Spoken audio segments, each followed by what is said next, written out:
Good evening, everyone. Welcome to Fight Club. Um, it's a Thursday, and I like Thursdays because I don't have to go to school. I don't have classes on Thursdays. So I can relax, enjoy the occasional beer. Root beer. I have class tomorrow, so this is actually empty, but just for effect. Yeah, things at school have actually been kind of crazy. I don't know if you've heard it or not. I don't know if it's local news or if it's big news. Certainly seems big news to the local people. Over the weekend, there was an alleged rape that took place on campus. So there's been a lot of activity, a lot of meetings, a lot of seminars, a lot of sexual assault discussions and meetings and conferences and the usual reaction by school authorities. Hey, Billy, can we get a shot of the news vans outside campus? Great. Okay, thanks, Billy. That was on Wednesday, I believe, when there was some sort of special event on campus to whatever. I don't know what they were doing. Anyway, I'm sure it's a very tragic story. If someone was raped, that's tragic. If someone wasn't raped, then to accuse people of being raped, it's whatever.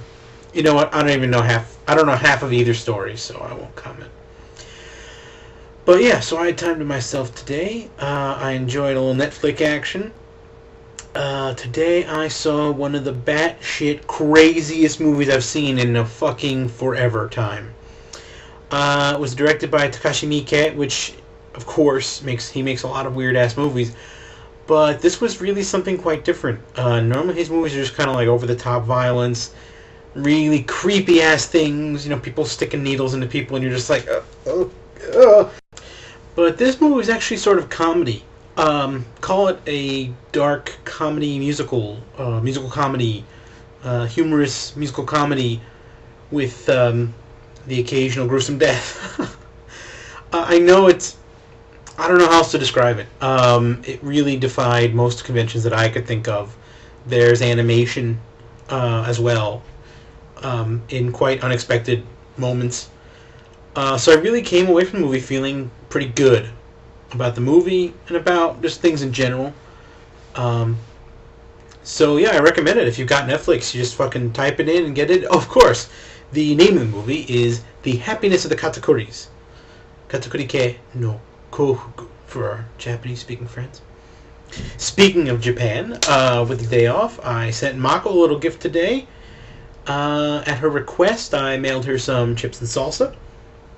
At not her request, I mailed her some more chocolates and a UAlbany pink t-shirt, and best of all, some New York-made maple syrup.